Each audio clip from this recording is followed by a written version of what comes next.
Dear students, in previous video I told you about the importance of microorganisms in human health.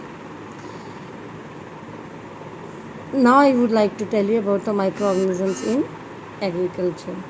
Students, before this I would like to tell you that Edward Jenner was the first doctor who pioneered the vaccination process. सबसे पहले Edward Jenner ने vaccination process की discovery की थी.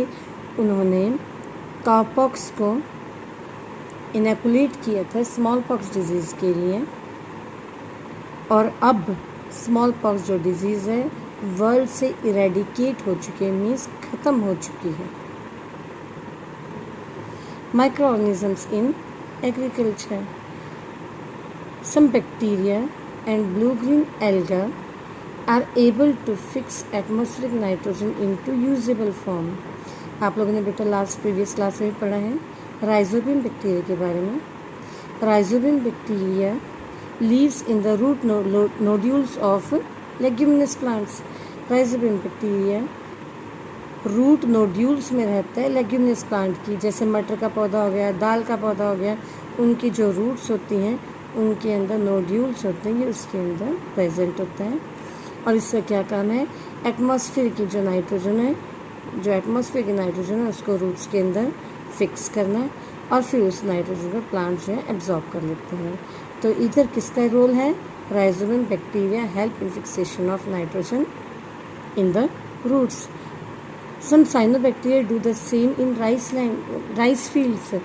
चावल के खेतों में भी कुछ साइनोबैक्टीरिया का ये काम है, in association with the roots of cycas plant के साथ में. Now use of energy, use in energy और फ्यूल प्रोडक्शन.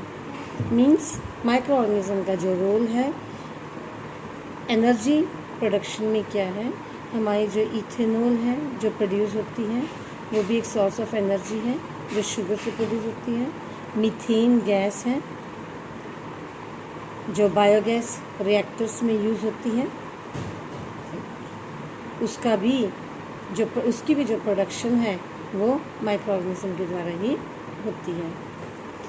कुछ माइक्रो ऑर्गेनिज्म हमारे एनिमल्स को क्लीन करने के काम आते हैं. आपने देखा होगा कभी कभी कोई एनिमल जब उसकी डेथ हो जाती है, वो मर जाता है या प्लांट मर जाता है, वो उसके ऊपर डिकम्पोजर्स लग जाते हैं जो उसको वापस सॉइल के अंदर मिक्स कर देते हैं, उसको डिकम्पोज करके.